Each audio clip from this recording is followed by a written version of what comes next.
Hitler was asleep? When the D-Day invasion began, when his men received the news, they were afraid to wake him up. Hitler had a bad temper. Arguably the most costly nap in history. That's honestly embarrassing. Talk about failing the group project. Let's go.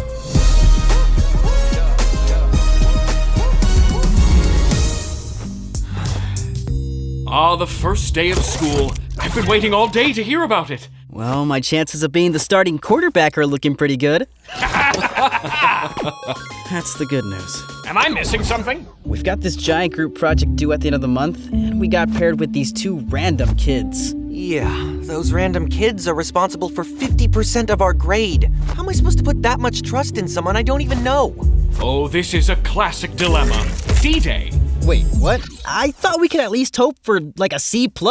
I guess we're lucky he didn't say F-Day. No. D-Day is a strategic attack that would forever shape the course of history. A day... Attack? I'm just trying to get a better grade, not plan an invasion. Boom. Help me out here. You got it! I think it's time for Operation Overlord. Okay, that actually sounds pretty epic. This doesn't look like the most tourist-friendly beach. I wouldn't go looking for seashells. This is Normandy Beach in the wake of World War II. Hitler and Nazi Germany have taken over a significant portion of Europe. While the Soviets were waging war with these forces in the east, they were in desperate need of help from the west. The Nazis had more than 50 divisions in France, led by General Rommel, who had placed thousands of armed fortifications along the Normandy beaches. How are you supposed to fight that? Even the clouds are saying this is a bad idea. The D-Day invasion was carefully chosen by Allied military planners. They factored in everything from convoy transport times, weather, tides, phases of the moon, and the beaches. They chose June 5th, 1944. But on June 4th, the weather suddenly turned. Why didn't they just wait for the storms to pass? Oh, wouldn't that be nice? But it's not that simple. The perfect conditions were not expected for another week, and the Germans would likely figure out the Allies' plan by then. The time was now to take control. After a short delay, Allied forces began their invasion as June 5th turned into June 6th. How is this going to help us get a better grade? We'll get there, but first, let's take a trip to a beloved American tradition, the Macy's Thanksgiving Day Parade. And Ranger has officially lost it. He said it, not me. D-Day was the largest, most complicated military operation in history. It required the coordination of thousands of American, British, and Canadian troops, as well as thousands of naval vessels and aircraft. Hitler's Nazi military was known for being an incredibly fierce fighting force, but the Americans had an equally feared leader, General George Patton.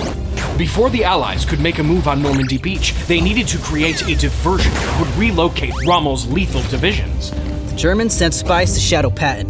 They thought his movements would reveal the Allies' next step. Since the Allies knew the Germans were watching Patton, the general became the bait on their hook. The Allies gave Patton a fake army called the 1st U.S. Army Group. It included troops and armaments, but in reality, the tanks were actually giant balloons. From a distance, these balloons looked just like real armored vehicles. The Allied leaders were inspired by the intricate balloon designs featured in the Macy's Thanksgiving Day Parade. They could perfectly replicate a large American military force. Okay, a balloon army? Respect. With the perfect decoy plan in place, General Eisenhower knew that it was his only shot for a successful invasion in France. The US, Britain, and Canada had to work as one to overtake nearly 50 miles of coastline. While the Germans chased Patton's balloons and increased their forces near the Pas de Calais, the real attack was planned hundreds of miles away, along 5 separate beaches. What did the Nazis do once they realized they were being attacked? Well, nothing. Hitler was asleep? When the D-Day invasion began, when his men received the news, they were afraid to wake him up. Hitler had a bad temper. Arguably the most costly nap in history. That's honestly embarrassing. Talk about failing the group project. Even when Hitler heard the news, he thought it was a diversion. He was certain the real attack would be at the Pas de Calais. However, D-Day wasn't a smooth operation. The Allies suffered heavy casualties, and the invasions at both Gold and Omaha beaches were headed for total failure.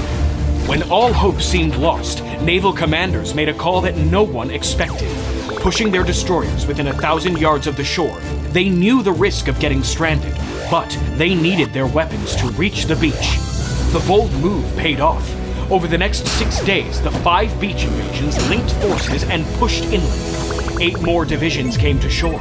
By the time Hitler figured out Calais was a trick, the Allies already had a toehold in France. This was the beginning of the end for Germany. They did all that with a group of complete strangers? Those strangers trusted each other with their lives, not just their grave. Facts. You gotta trust whoever's protecting your blind side. Great things don't happen alone. It's not about having all the answers. It's about believing in the people beside you. One goal, one team, one unstoppable force. And one newly unlocked fear of sleeping through my alarm. I'm definitely never hitting the snooze button again. All right, Boom. You think you can guard Nash? Finally! I've been waiting to give him the old boom, baby. Let's not break anything. All right. Get open. That is a piece of history. And now, it's broken. Somebody get the broom, baby! That never gets old. Wake up, Boom. I heard something. I'm sure it's just a figment of your processor. Okay, I'm out.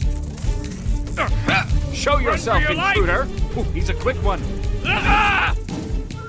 Still got it. Boom was so scared. It's even better than I imagined. Very funny, you two. We got him good, huh? I knew it was you two the whole time. Sure you did, Boom. What brings you two pranksters here at this hour? Only the midnight premiere of the greatest spy movie ever? The James Bond. My dad is taking us. He's been a James Bond fan since he was a kid.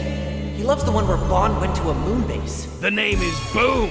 Agent Boom, baby. Boom, it's about to blow. I'm coming, Ranger. There's a lot of lasers in here. Here comes the kaboom, baby. Yahoo! Boom, are you okay? Yes, hello. What's happening? I was just telling the boys about Lieutenant Commander Ian Fleming, the original British spy. Did he have cool gadgets? And drive fast cars? Even better, he was the author who invented James Bond. James Bond was a book? Many great movies were inspired by books. This I gotta see.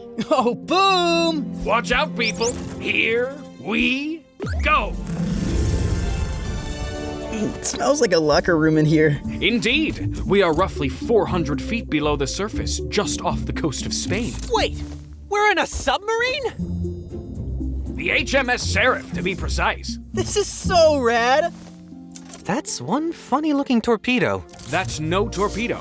It's a specifically designed airtight canister meant to preserve the body of British Major William Bill Martin, or should I say, Glyndŵr Michael. There's a dead guy in there? Rest in peace, Bill. That's gnarly. Okay, we're getting ahead of ourselves.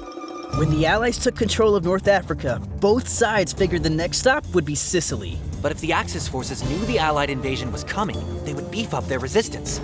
So the Allies wanted to fool Hitler into thinking the invasion wasn't at Sicily. So, the dead guy is part of some messed up spy game? More or less, when 2 British counterintelligence officers... Spies! 2 spies came across a recently poisoned loner named Glyndŵr Michael, a man with no close friends or family. They set out to achieve a risky deception, partially inspired by Fleming's inventive writings. Thus began Operation Mincemeat. The spies created a new identity for Glyndŵr. In death, he became British Major Bill Martin of the Royal Marines. They invented his family and gave him an impressive education, along with the best clothing money can buy. They even had a female employee at the intelligence agency mock up a series of love letters as if they were from his fiancée. Okay, I'm seeing the similarities to Bond now. What does a fancy education and a fake girlfriend have to do with Sicily? The more convincing they made Major Bill's backstory, the easier it would be to plant believable tactical misinformation. It was time to send the Germans the bill! Not so fast, Boom. We're not quite finished with the briefcase. Briefcase. Get it?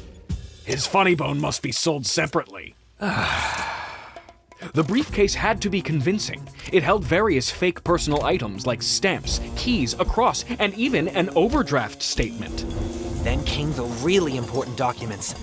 Official, top-secret letters written in code. The documents explained how the Allies planned to invade Greece, some distance to the east of Sicily. On April 30th, the crew of the HMS Seraph gave Major Bill Martin a life jacket and chained the briefcase around his waist. And sent the Germans the bill.